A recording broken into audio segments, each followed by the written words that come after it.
It's time. Let's pull out another question. Let's go for it. Let's see. We're on a roll here. All right. So, in the jar, pulling one out, getting my hand out of this thing.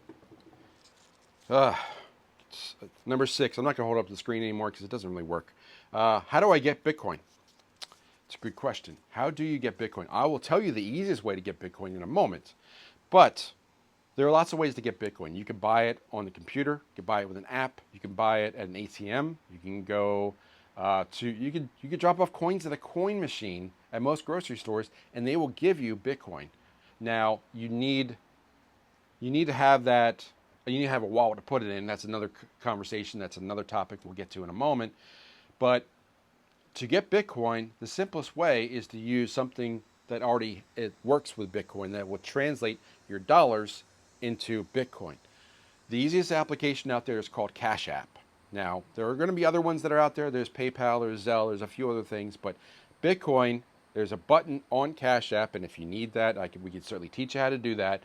But if you go into Cash App, you can actually buy Bitcoin for Cash App. Now, I also want to make this point, which is very, very important. You don't need to buy a full Bitcoin at any given time. You could buy a fraction of a Bitcoin. You could buy 10 bucks, 20 bucks, 30 bucks of Bitcoin whenever you want on Cash App. You can do that. Now, there's fees involved. So sometimes you want to get probably a couple $100 is right around the sweet spot on Cash App for the fees, which is like 1 or 2%, which is minimal. But if you could translate $200 into $196 of Bitcoin, or say 203 into 200, whatever the math works out there, probably worth it because that dollar is losing 5 to 10% of purchasing power every month. Like certainly every year, but it's moving fast. So that 1 or 2% transaction fee to get that currency into an asset, get something that will hold and store value, is typically worth it.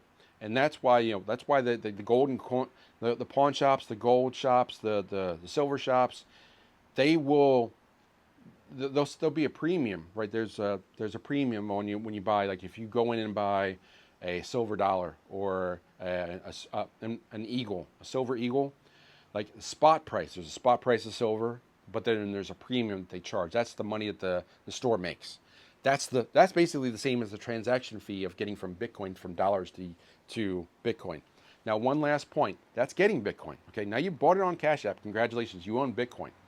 Now you got to move it off of the app, because if you are buying Bitcoin on a website, an app, anywhere where you need to access that app or that website to see your money, it is not your money. That's very important. I'll say it again. If your Bitcoin is on an app or a website, it is not your Bitcoin. This goes back to not your keys, not your coins.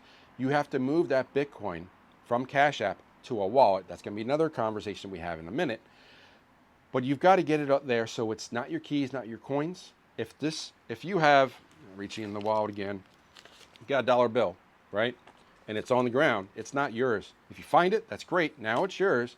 But until you put it in your pocket and hold on to it, it's not yours. You need to do the same thing with a Bitcoin.